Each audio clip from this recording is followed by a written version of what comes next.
बिस्मिल्लाहिर्रहमानिर्रहीम अस्सलाम वालेकुम। ये मेथरा और मेथी जो मैंने आपके साथ शेयर भी किया था जब इसकी मैं बीज लगा रही थी।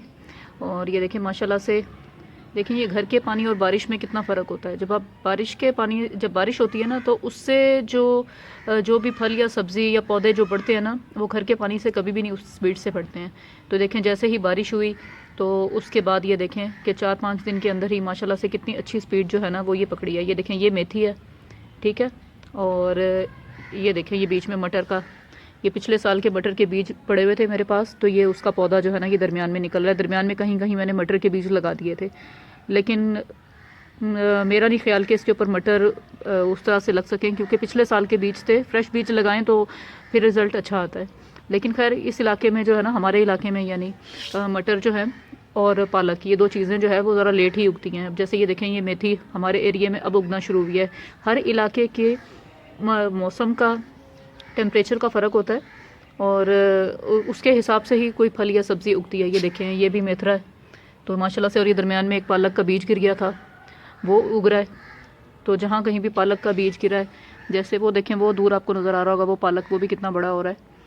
तो वो भी, वहाँ पर भी 2 बीज गिर गए थे तो कितना ये बढ़ गया है। और जो टोकरियों में मैंने पालक उगाया था वो भी देखें, जैसे जब बारिश हुई है उसके बाद वो भी स्पीड जो है वो पकड़ रहे हैं। ये देखें अब ये भी स्पीड से उगना शुरू हो जाएंगे। तो सिर्फ ये इलाके की और मौसम की, टेम्परेचर की और बारिश की भी बात होती है। तो जैसे ही बारिश हुई है तो देखें अब इसकी भी स्पीड जो है ना वो बढ़ना शुरू हो गई है। ये लास्ट ईयर भी यही हुआ था कि पालक जो है वो पूरी सर्दी में उस स्पीड से नहीं बढ़ा था, लेकिन जैसे ही बारिश होती है और थोड़े से मौसम में तब्दीली आना शुरू होती है तो फ़ौरन इसकी ग्रोथ अच्छी शुरू हो जाती है। और ये तकरीबन अप्रैल मई तक इसकी स्पीड बहुत अच्छी जाएगी इंशाल्लाह। तो और साग मैंने सारा निकाल दिया था, क्योंकि साग की ग्रोथ हो रही थी लेकिन उस तरीके से नहीं जैसे उसकी गंदलें बननी चाहिए थी, जो नीचे मोटी मोटी डंडियाँ होती हैं। तो इसलिए फिर मैंने उसको सारे को उखाड़ दिया था, ख़त्म कर दिया था।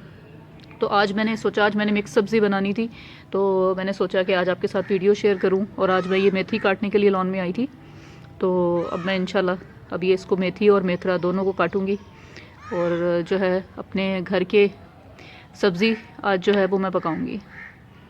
और बस ये देखें कि ये जो पौधे हैं या इंसान, इनकी रिजेम्बलेंस इतनी ज़्यादा होती है कि इसमें आप ये देखें कि जैसे इंसान की ज़िंदगी में नफ़ा नुकसान चलता है, इसी तरह पौधों में भी चलता है। जैसे इंसानों की ज़िंदगी किसी की हादसे से, किसी की बीमारी से, कोई जल्दी इस दुनिया से जा रहा है, कोई बाद में जा रहा है, तो पौधों के साथ भी सेम वही होता है कि कोई हादसे से पौधे डैमेज हो जाते हैं, किसी पे मौसम का असर होता है, और कोई पौधे बहुत छोटे ही होते हैं तो मर जाते हैं, ख़त्म हो जाते हैं, कोई बड़े होकर। तो ये चीज़ें साथ साथ ज़िंदगी के साथ साथ चलती रहती हैं। ऐसा नहीं है कि आप बहुत ज़्यादा एक्सपर्ट हैं गार्डनिंग में और आपसे कोई गलती हो ही नहीं सकती, या आप जो कुछ लगा रहे हैं वो लाजमी उसका रिज़ल्ट 100% या 200% आएगा।